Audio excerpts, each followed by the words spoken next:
पाकिस्तान के चंगुल से आजाद होने के लिए स्वतंत्रता की लड़ाई लड़ रहे बलूचिस्तानी लोगों को अमेरिका ने बड़ा झटका दिया है।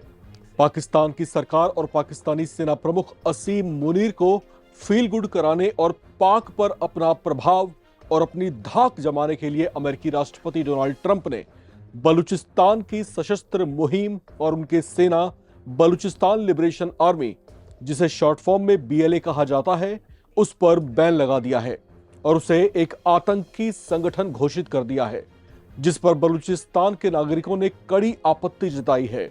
इस पर बलूच नेता मीर यार खान की ओर से भी प्रतिक्रिया आई है। उन्होंने अमेरिका के इस एक तरफा फैसले पर कहा है कि बलूच लोग आतंकी नहीं हैं, बल्कि वे स्पॉन्सर्ड आतंक का शिकार हैं।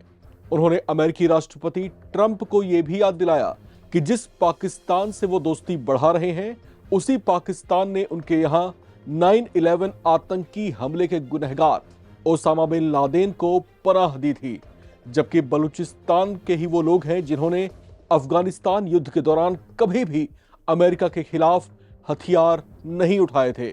मीर यार बलोच ने कहा कि अमेरिका को बलूची लोगों पर लगाए गए आतंकी टाइटल को वापस लेना होगा। उन्होंने बलूचिस्तान को एक राष्ट्र बताते हुए कहा कि जिसने 78 वर्षों तक स्टेट टेरर को झेला, आर्थिक लूट को सहा, पाकिस्तान के परमाणु परीक्षणों से पैदा हुए रेडियो एक्टिव पॉइजनिंग को झेला और जो दशकों से पाकिस्तानी फौज के हमलों को झेलते आ रहे हैं, उसे कम से कम अमेरिका को आतंकी नहीं समझना चाहिए। अमेरिका ने सोमवार को बीएलए को विदेशी आतंकवादी संगठनों की सूची में नॉमिनेट किया था। यह एक्शन पाक आर्मी चीफ असीम मुनीर के अमेरिका दौरे पर लिया गया। बलूचिस्तान लिबरेशन आर्मी ने हाल के महीनों में पाकिस्तानी सेना के खिलाफ अपने एक्शन तेज किए हैं।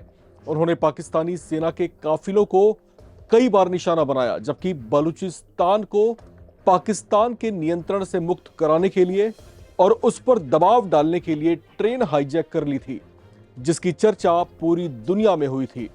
बलूच नेता मीर यार बलूच ने अमेरिकी राष्ट्रपति डोनाल्ड ट्रंप से अपील की है कि उन्हें फैसले से पहले हर पहलू पर विचार करना चाहिए था। उन्होंने कहा कि शायद जानकारी के अभाव में उन्होंने अमेरिका के लिए मित्रता का भाव रखने वाले बलूचियों के साथ ही अन्याय कर दिया। मीर यार बलोच ने आरोप लगाया कि हम पाकिस्तान स्पॉन्सर्ड आईएस खुरासान के भी शिकार हैं, जो आईएसआई से पोषित एक बेहद खतरनाक संगठन है। आईएस खुरासान एक आतंकी संगठन है जो आईएसआईएस की ही एक विंग है, जिसे पाकिस्तान की खुफिया एजेंसी आईएसआई फलने फूलने दे रही है। मीर ने बताया कि आईएस खुरासान ने हाल ही में बलूच राजनीतिक दलों और उसके कार्यकर्ताओं के खिलाफ फतवा जारी किया है और उनका वो खात्मा करना चाहते हैं।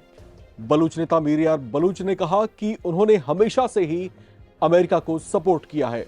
अगर ट्रंप सरकार उनकी आजादी को मान्यता देती है तो वे अमेरिका के विश्वसनीय सहयोगी बनकर रहेंगे। इस पर चर्चित बलूची नेता मीर यार बलोच ने कहा कि पूरे इतिहास में बलूचों ने अमेरिका के प्रति हमेशा ही बहुत अच्छा रुख अपनाया है। यहां तक कि जब सोवियत संघ ने अफगानिस्तान में हमला किया था, बलूचों ने कभी भी अमेरिकी सेना के खिलाफ हथियार नहीं उठाए थे।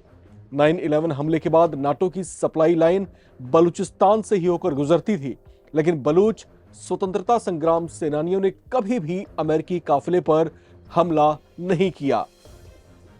इन आई ओपनर बयानों के साथ बलूच नेताओं ने अमेरिका को यह ऑफर भी दिया है कि अगर अमेरिका उसे एक स्वतंत्र देश के तौर पर मान्यता देता है तो वो हमेशा अमेरिका के सहयोगी और समर्थक बनकर रहेंगे। यहां पर अब जो फैसले हुए हैं वो इस तरीके से भी चर्चाओं में है कि जो फैसला डोनाल्ड ट्रंप की ओर से लिया गया है, उनके प्रशासन की ओर से लिया गया है, कहीं उस फैसले के कारण वो खुद अमेरिकी नागरिकों के निशाने पर तो नहीं आ जाएंगे।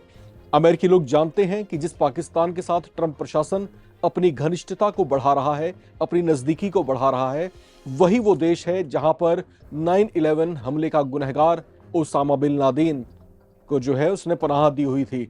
अब यहां पर पाकिस्तान को इस तरीके से अपना हितैषी, अपना मित्र बताना या इस तरीके से जताना, कहीं ना कहीं भारत के साथ साथ चीन को भी वो शायद ये दिखाना चाहते हैं कि पाकिस्तान पर अभी भी उनका प्रभाव कुछ कम नहीं हुआ है।